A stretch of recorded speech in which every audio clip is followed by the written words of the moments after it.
People, I was under 100 pounds. I had the body weight of a 12-year-old at 22 years old. There's a blessing awaiting you over there, and all your stressing, they will quickly disappear. Whoa. Welcome back to my channel. On this channel, I aspire to inspire and I use my stories, my vlogs to do so. If you are interested in that, please hit the subscribe button. Turn on the notification bell to be notified each time I upload another video. There I was doing another ab challenge. I mean, it's what I do. I'm just this skinny stick, and I guess the only thing I thought was attractive was that I have a flat belly. I don't know.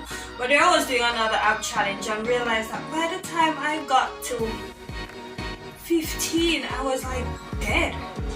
Like, I can't go anymore. Like, this is definitely not me. What is going on here? I tried to do 2 more and it was just so hard. From then on, it's just like it just went downhill from there. I just started feeling sick every day.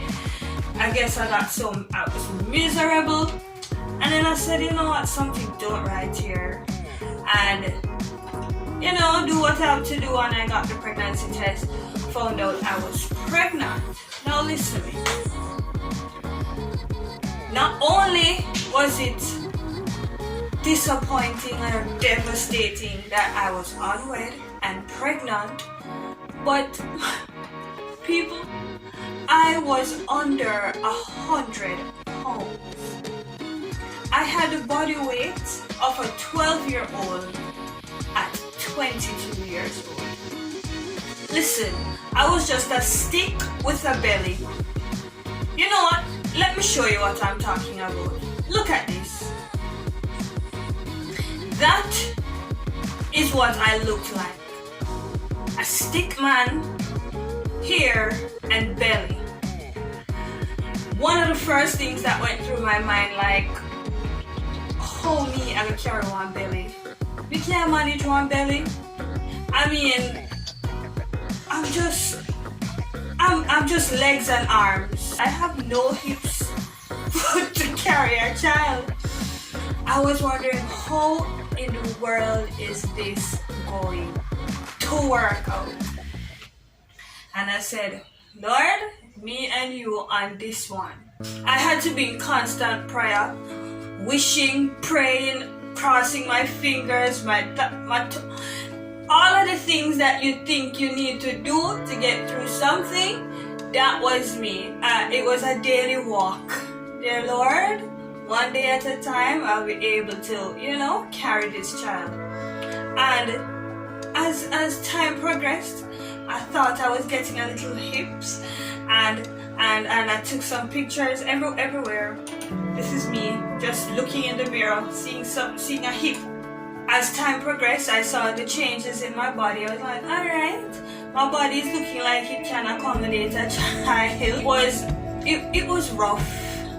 And that other persons would complain that swollen feet, the tiredness, they can't do this, they can't do that. It was a little bit different. My body was definitely feeling something different, but I wouldn't say it was something to complain about. The only thing I can say that was really different was that I fell asleep very often. So I guess you can say I experienced a lot of tiredness. But it got to a point where I was almost due for labor or yes. And my husband, took some time from work because we wanted to get some last minute shopping done. And we were downtown walking up and down. Probably he was getting more tired than I was. I don't know, I'm just joking.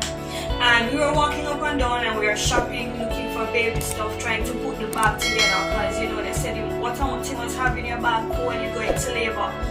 So we were doing some of the last minute things, and the very next day we went to a checkup. It was due another checkup at the clinic at UA, and did the whole waiting thing and everything, and went to do the checkup, and the doctor said,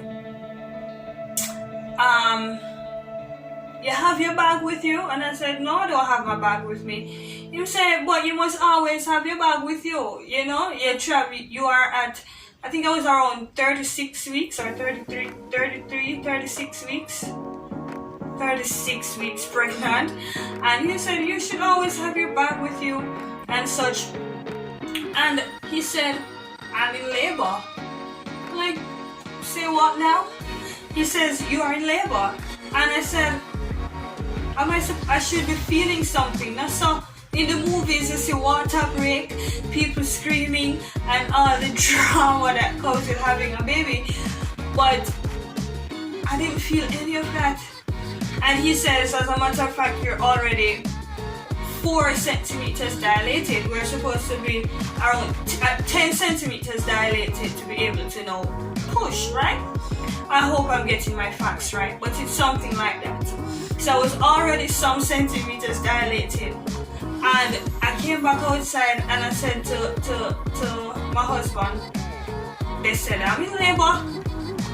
And he looked at me straight, like from head to toe, like he couldn't fathom what was happening. And I said, yes. They said I must go for my bag and come back, but I can't leave. You have to go for it and come back. I think he thought I was pranking him or something. And he said, okay, and he went back home and came back. And just like that, I was being prepped to go into labor. Well, I was prepped to go and have my baby because I was already in labor. And they do what they had to do. They had to induce and all of that, those nice things. And within about 3 pushes or so, I was in labor a grand total of 3 hours. And in those 3 hours included going for my bag, coming back, going to the ward, getting preparation, and then having the child. So I guess prayer works. I was blessed beyond more than I could ever ask for a sinful soul that I was. And I went into labor and I delivered my child within the 3-hour period. And probably it was like 3 pushes and the baby was out. And it was definitely an experience, you know. My Lord walking with me to the labor ward, straps up, put on, and like, I can't do this. I can't do this. But I remember that I was saying, Lord, I need to be strong. I need to be strong. You can make me strong. My body can do this. And it was like a constant prayer going through that. And it seemed like they are right that after you go through labor that the memory just goes with it. No, I'm saying all of that and I'm sharing all of this to say you are stronger than you think you are. I mean, let me tell you, at 88 pounds and going into labor and bringing a child is definitely hard on the body. And if I can go through that, I am imagining I can go through almost anything that the world has to offer me. And so can you. You are stronger than you think you are. And they say that you don't know how strong you are until you have to. Well, brace for it. You know, life is hard. We are currently in another lockdown, and the world is definitely not the world that we know and got used to. Things have changed, and just like my body, it changed with the situation that it was going through. And so can you. You can adjust. Just pray and go through. right? And one day at a time, one step at a time, you'll be able to go through it. You'll be able to get over the hurdle. And at the end of the day, you will have a beautiful reward. I had a beautiful son at the end of the day, and he has grown so beautifully. I enjoy his company, and I give God thanks. So until next time, don't forget to like, comment, share, and subscribe. And remember, you are stronger than you think you are.